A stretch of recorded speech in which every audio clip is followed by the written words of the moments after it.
freaking out because something's going wrong or somebody's calling me. And, like I wanted peace. And when you get to the core of your desires of what you actually want, it's so much easier to live your dream life because you realize, oh, I can actually do this right now. I don't need to have $1 billion to be present with my family. Welcome to the Empowered Woman Podcast, the #1 show on visibility strategies for women entrepreneurs. If you want to get empowered to be seen, stand out on social media, stages, TV, and more to make an impact with your voice and business, you're in the right place. I'm so glad that you're here. My name is Marcia Spurk, and I'm your host, professional singer and visibility strategist. Welcome again, and let's dive into today's episode. Hi, Fernanda. Thank you so much for joining me today. Hi, thank you for having me. Yay. I am so excited to chat with you. We've known each other for a few weeks now. And it was one of those things. We connected on Zoom via mutual friend, and all of a sudden we have all these things in common. And I'm so happy that you're in my mastermind as well and getting to know more about you and your business and your amazingness. But now I get to share you with my awesome audience here on the podcast. So why don't you get us started by telling us who you are and what you do? Hi, I'm Fernanda, and I am originally from Brazil, and I've been in the US, for 22 years, something like that. And I have an interior design background and worked on that for a decade. And then I was kind of done with all of that and decided to start over. And now I am a holistic business coach, and I help entrepreneur women find their purpose and align their business with that. I love that, holistic business coach, and we'll definitely get to that. But let's start with immigrating from Brazil, because I know a little bit about that. But obviously, you came in such different circumstances with being so young. And tell us more about language barrier. Tell us more about that story, because I don't even know. I don't even know the details. So I'm super curious. I know it was so funny when we talked because I actually had no idea you're from Brazil Hilarious. until we started to talk, because you don't have an accent, like a Brazilian accent, because usually I can tell. Right. And then you're like, wait, you're from Brazil? And I'm like, I'm from Brazil too. So we have a lot of similarities. But yeah, I moved when I was 16. I moved to LA to live with my dad. He was already living here for a few years before I moved, so he was kind of established.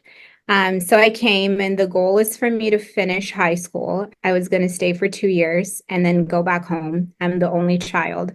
So I promised my mom, I'm like, I'll just go for 2 years. Like, don't worry, I will definitely be back. Oh, man. And then here I am, and then 2 years turned into 4 years, and then I stayed, and I was like, well, I might as well do college here. But then I ended up meeting my husband, and obviously, stayed. But it was really challenging because I didn't speak any English. I had some idea of like grammar and how to write, but I could not communicate. So I remember going to school, and I would just be looking at the clock, knowing when the class was going to be over, because I didn't know how to say, I need to go to the bathroom. And then I started to like not drink water because I didn't want to be stuck in class. And then I ate lots of lunches in a bathroom, just like being so afraid of talking to people. And yeah. And then I don't know when it happened. I want to say it was probably like 6 months into living here that all of a sudden I just started to speak one time, and people were like, wait, you talk? That's crazy. And then I just never stopped talking ever since. Oh, man. Well, it's such a different story from coming as a kid Or I know of so many Brazilians that are older, but they come with their kids. So the kids act as interpreters and then they eventually Yeah. learn, or they stay mostly with the Brazilian community so they don't have to really speak it until emergencies arise. But as a teenager, my goodness, like there's so It many was layers so to that. hard because like your whole identity is wrapped up in your friends at that point. Mhm. So it was like brutal to move and like essentially start all over. I had to create a whole new identity for me. And I was very much on my own. Like my dad worked a lot. So I was home by myself all day. And it was really hard looking back now. And back then, it's not like now that the internet is so Right. available. And I remember I had to buy calling cards to call my mom. And I would write letters to my friends because it wasn't like you could just FaceTime, Yeah. It was so, so different. And I just felt very isolated. And I like looking back, I was really depressed back then. And it was also so weird because I think the food was different. And it was right when I was 16. So I started to break out like crazy, like get crazy pimples on my face. So here I am in a new country, don't know how to communicate. My face is full of pimples. It was a disaster. It was a really like challenging year for me. And I spent a lot of my nights crying, just like, what am I doing? Like, why am I here? And somehow I just had this like sense that I was meant to be here, that like something good was going to come from it, even though it was really hard. And I lived with my mom my whole life, and just not having your mom at that age around was also really hard. So yeah, very challenging, but I also look back and I see how it's made me a more resilient person for doing that. So I'm so grateful for all of it now, right? Totally. And then looking back, I that's the beauty of getting older and looking at the experiences, is being proud of yourself. Like that was really, really hard. I don't know if I would put myself in that situation now. Well, I think Right. about my kids and I'm like, I wouldn't want them to go through what I went through at Mhm. 16 and Yeah. just be like, go, it was essentially kind of like grow up, like you gotta fly. Like I don't have time to babysit you, go. Yeah. And yeah, it was definitely a challenging time. Well, and like you said, it's really prepared you for other things in life. Mhm. That's usually what challenges do to us in hard times. It shows us how strong we are, what we're made of, and we get to look back 100%. and be like, I can do hard things. I've done hard things before. It may not be the exact same thing, but I know I have what it takes to push through. So, is that connected to you being entrepreneurial? Tell me more about you then starting this business. Yeah. I think I always kind of had a sense that school wasn't for me. Like, I just didn't really thrive. In fact, I think the bar was set really low for me. My parents were not very much like, you have to get great grades, and I was very average in school and I didn't like it, any of it. Mm. And when I was done with high school, which felt like a prison sentence to me, I just, I would be counting the years. I'm like, okay, I got one more year in this jail cell here. I just kind of, I knew that like this normal education wasn't for me. So I got out and I tried to do community college for a little bit. And I was just like, this is going to take me 10 years at this pace. So I got out of that and got just a 2-year bachelor degree for interior design. And it was like that type of school that you don't stop. So I was working full time during the day, and then I'd have a 1 hour break and then go to school from 5 to 10 every day for 2 years with no break. I had like 2 weeks break for winter. Wow. And also looking back, I'm like, I do not know how I did that. And I woke up every day at 5 a.m. and somehow did it. but I just kind of had a sense that I was like gonna do something different, that like traditional career wasn't gonna be the thing for me. And I think in my mind, I always thought, okay, interior design is a good thing for me because I can maybe work for someone, but then eventually I can have my own business. So the idea was always to have my own business because I've always known I wanted to have kids. And I think being flexible and having the ability to be with them was always very important to me.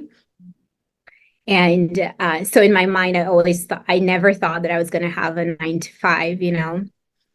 And so then I went to college and had a job out of college, like a retail job. And then after I had my first baby, I was like, okay, like I got to do something. I was so bored.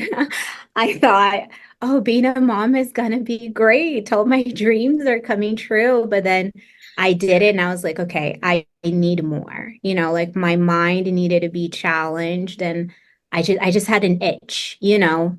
Oh, I know. And I don't think it's for everyone because I Right. talk to a lot of different people and they're so happy sometimes just having their job and like like part of me sometimes wishes it was like that because it's so hard, this journey, right? It's such a mental game.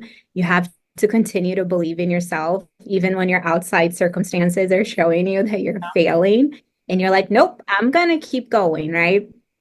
Um, but I just always had this itch, and that's when I started. So I started my first business was just from a Craigslist ad. I didn't even have a website, and I put a Craigslist ad, interior design consults, and that's what I did. And I would do it when my husband came home from work, and I would text him when I would get to these appointments and be like, "I'm here. Here's the address. I If made it. anything happens, if anything happens to me, Mhm. I am here."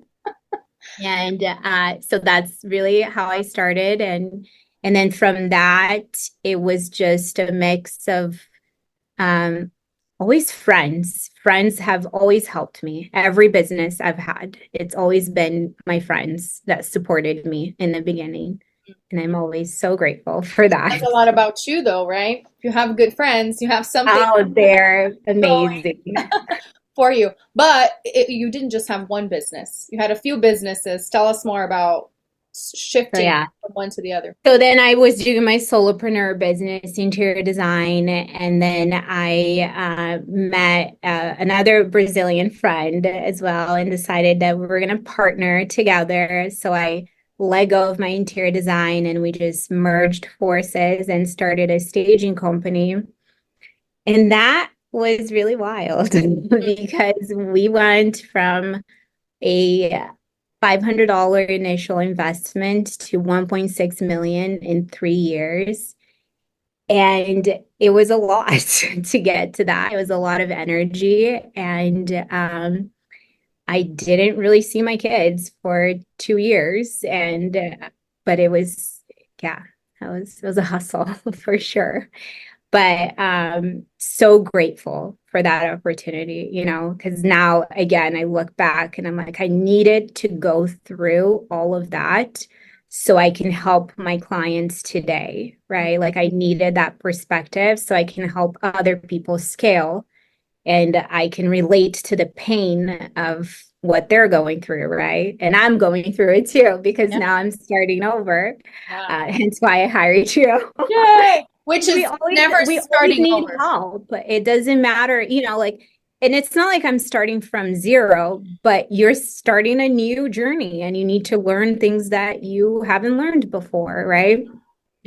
Totally. So that was my other business. And then I briefly had a moving company too, and then briefly did interior design again. And then I was just like, got to this point where it was like, if I could do anything in the world, like if this is my time to restart, if God is giving me this opportunity to start fresh again, what would I do? And I kept asking myself this for a year. Like I would ask everyone I knew. I'd be like, what do you think I should do? What do I do next? I don't know what to do. And you know, deep down I knew that that was going to be it, but I think there was some kind of like imposter syndrome, right? Like, who am I? And all the fun little voices that go on and on. And I finally at some point was like, this is it. This is what I want to do. I want to mentor. I want to guide other women. I feel so passionate about it. And sometimes I'm like, I cannot believe that this is what I get to do for work. Yeah. Um, yeah, it feels just very aligned and very wonderful, but also it's really hard to restart again. And Totally. my husband also restarted at the same time. He's also a coach. So we're both on this journey and trying to feed three kids, right? So So brave.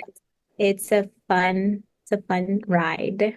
Well, I really appreciate your vulnerability in talking about the behind the scenes of building a seven-figure business, seven-figure plus business, because especially in the online world nowadays, when we talk about the highlights and we fail to mention the struggle and the Mhm. hardship that goes along with reaching the peak, whatever the peak is, and the success and the numbers and all of that. Not only your vulnerability to share that, but to make that part of your business now, to turn Mhm. around and say, I want to tell the true story, the real story to people and help them along this journey. And also the vulnerability of you being honest with yourself that that was not something you wanted to do. In fact, we've talked about this before with me going in my musical Mhm. direction. There is a time when you can't keep doing things the way you used to be doing them, and that is okay. But I think there's a lot of shame as well with, but what will Mhm. people think? That's what they know me as. This is what I know myself as. Even if it doesn't sit 100% right with me, I better stay with what's safe. But then having the Well, courage. it's also like an ego trap, right? Like Yeah. we hang on to our titles. Like I am this. Yes. I am a business owner. I have a seven-figure business. Let me stop you right here and remind you about my free resource with 30 plus visibility ideas to expand your reach today. Get visible right now. Just go to marchesburg.com/visibility and download and access instantly my 30 plus visibility ideas guide to get you going, man. Get on out there, get on social media, get to speaking and get to networking to really make your brand and your business known. And you start to wrap your identity around that. But then when you let go of it, you understand that like there's so much more than the things that you wrap yourself into it. And that's what I realized. Like on the outside, I looked like I was really successful and it looked like I had everything I could ever wish for, right? But on the inside, I had never felt more miserable, like literally not wanting to be here, like waking up and just having so much anxiety because I had built a crazy big business with no foundation. I didn't work on like myself. I was just focused on the money more and more and more.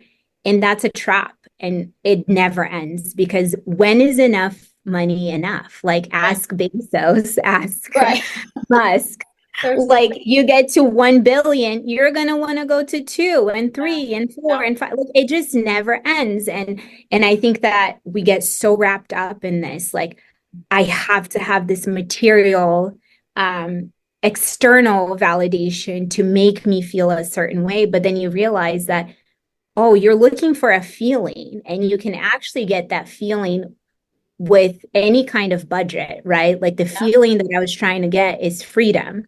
I Mhm. wanted to be able to be present with my family, to have inner peace, to go to sleep at night and not wake up freaking out because something's going wrong or somebody's calling me. And like I wanted peace. And when you get to the core of your desires of what you actually want, it's so much easier to live your dream life because you realize, Oh, I can actually do this right now. I don't need to have $1 billion to be present with my family because I guarantee you, if you're not present today, you're not going to be present once you get to 1 billion, right?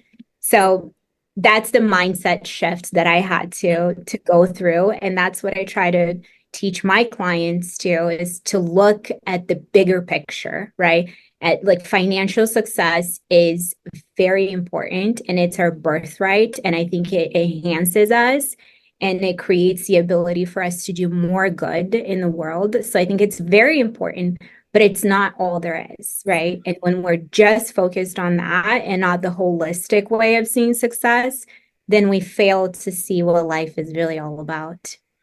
And I love the word holistic. I do want to get into that, but I have one more thing I wanted to ask you. Because I remember when you were telling your story about moving from Brazil, you said there was one day, I don't really remember when, that I started talking, and people said, you can talk, and you haven't stopped since. What was the turning point? I love that. What is the turning point for you to then actually walk away from the business? Because from starting to feel not so good Mhm. to then completely saying, I am not doing this anymore after you put so much work into that's tough. How I was think it was a full year of me like just dwelling on this like my inner being was letting me know that it was not in alignment. I was having nervous breakdowns. I had a panic attack right before I decided to like I can't do this anymore. And I was driving to fix a project that had gone terribly wrong. And I called my mom and I'm like sweating and I just couldn't breathe. And she's like, you're having a panic attack. We have to breathe. She's like, can you pull over? And I'm like, I can't. I have to get to this place. So she's like coaching me, like breathing as I'm driving. And I don't know. I've just never felt anything like that before. Like it was just such an overwhelming feeling of like you were not going in the right direction. And I think that our inner beings, they're always trying to communicate with us. Like, and we try to be like, la la la la la, let yeah. me get some pills. Let me just drink a bottle of wine every day and everything's gonna be fine. And that's what I try to do. It's like, let me just mask these feelings and push through. But then my inner being was like, no, stop. This is not aligned with who you want to be. You're not going at a pace that's sustainable for you. Stop. And I swear that like you either jump or the universe aligns like the perfect moment for you to do it. And that's what happened. It was like the perfect chaos and like just disagreement. And I was just like, I'm done. I am not able to do this anymore. Mm. And just it really started with me not wanting to be in this partnership anymore. But then it went so much deeper. It was like, yeah, the partnership was maybe the surface level, but deeper, it's like I was just doing something that I wasn't really passionate about, right? Like the goal was always to build this business and sell the business so I could do the thing that I wanted to do. Like, and I think the universe was just like, well, just skip to the thing that you want to do. Like, Yeah. stop trying to go around it, right?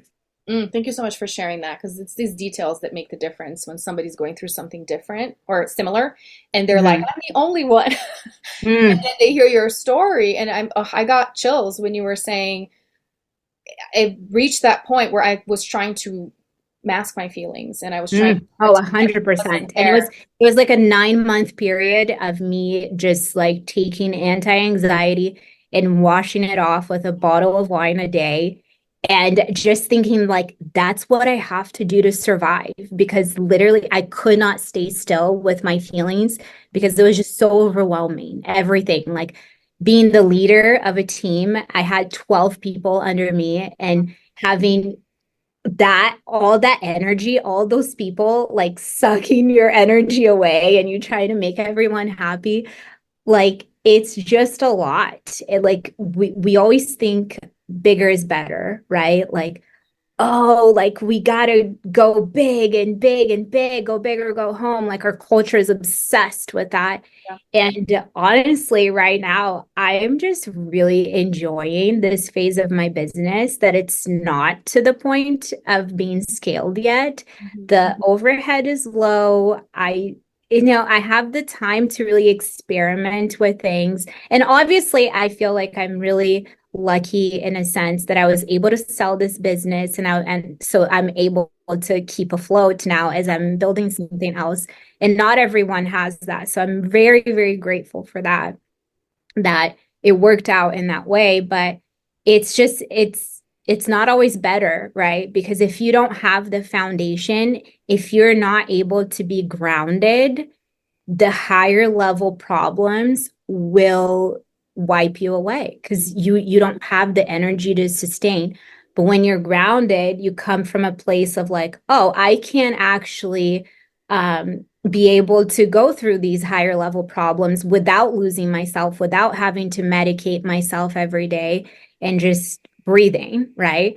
But I didn't have the tools back then, right? And that's why I realized that you really do need a foundation, a strong foundation, if you're trying to make your big dreams come true or little dreams, whatever Yeah. dreams, right? You need a foundation. I love that so much. So let's talk about the holistic way of building a business then. What does that exactly mean, and how do you help people do that so that they don't make the same mistakes, quote unquote, or go Yeah. through the same route that you did of, like you said, having to medicate to live your life. Like that's Mhm. not what how we're supposed to be doing it, or why we're here.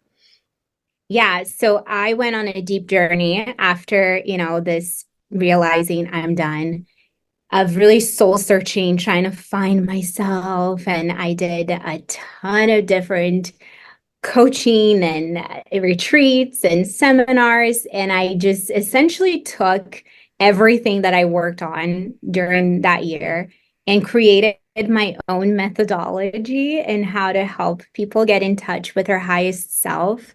And because I really do believe that like the power is already within us. We already have the answers to all the questions we'll ever have, but it's in finding stillness that we can hear that voice. Because sometimes that voice, it can sound like our inner being, but it's really our ego. And we have to have the ability to distinguish the two voices, and we can only do that through stillness. So I do a mix of guided visualizations and meditations. We work on inner child healing. I also really do believe that the key to get to your highest self starts with healing your inner child, like the story that we make when we're little. That mine was like, I'm not good enough, right? And I've been trying to unspool that story for years now. And so then I get to the core of it, and I love it. We get like so deep so quick. I have like it's either 8 or 12 week sessions that I like to do because I just like to get in and get to the core of it. And it's not therapy that you're ongoing for a really long time, but it's a type of therapy, I would like to say, because I do like to go deeper. I don't like to straddle in the surface too much. But then I bring that vision, like who's your highest self? What's your dream life? And how do you take action on that? Because the word manifestation actually means to take action on an intention. And a lot of us, I mean, I'm guilty of that sometimes, that if I could just meditate all day, I would. But I actually have to take action, and it has to be aligned with who I want to be. And that's where the business coaching comes in. And like, how do you actually create a business that is aligned with your high self? And I also like to give my clients a path to scale their businesses, because I think it's really big to have a bigger vision, right? Because otherwise you're just like barely like with your head above the water, because it can be hard. But when you have a bigger vision, that's what keeps you driving forward when things get hard. And so that's what I like to do. I love it. And I love that you stand by you using your life experience and your business experience to create your own method. Because there's so many people out there teaching manifestation and meditation and inner child healing and all of that stuff. But knowing your story and where you came from and how you use these tools yourself to walk away from a situation that was Totally. I think that was really important for me. I realized this. I have two routes. I can either go and get a coaching certification, or I could just go full on into this and do it myself.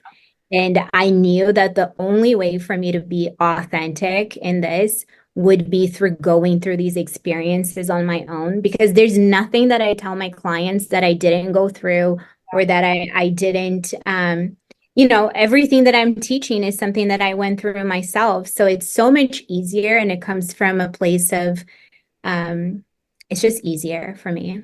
It's embodied wisdom. You're talking about your own experiences, which makes it so powerful and so relatable and reliable as well. So I love that.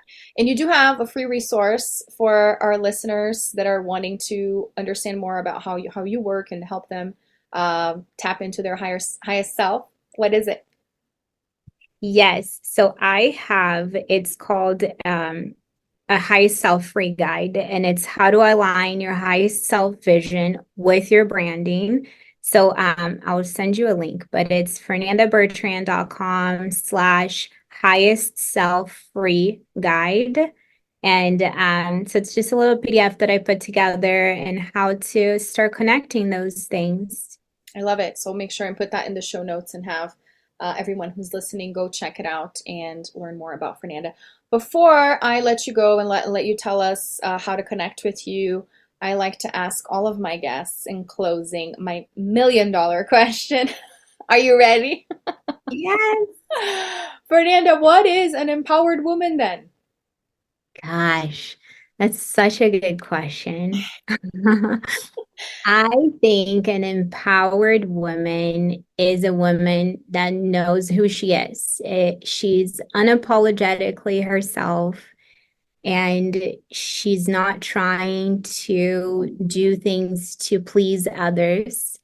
She has a vision for herself, and she gets after it. I think that's the biggest empowerment that we can do for our lives and be examples for the other little girls out there, is to have a vision and get after it and be authentic on our way to that. So true. I love it. Well, thank you so much for sharing with us. How can people find you and connect with you? Well, thank you for having me. First of all, I'm so excited to be working with you. You're such a joy, and just your energy is so wonderful. I'm really excited for this opportunity.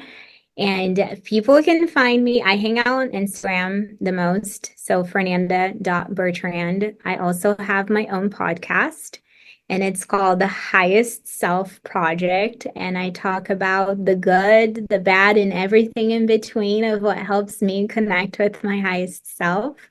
And it's more like a spiritual vibe, but not as much business. But I've been really enjoying to do that project. And so, yeah, if you want to check that out, it's The Highest Self Project. It's on Apple Podcast or Spotify. And that's it. I love it. We'll make sure and link that as well. I love the name of it, by the way, because it's an ongoing project.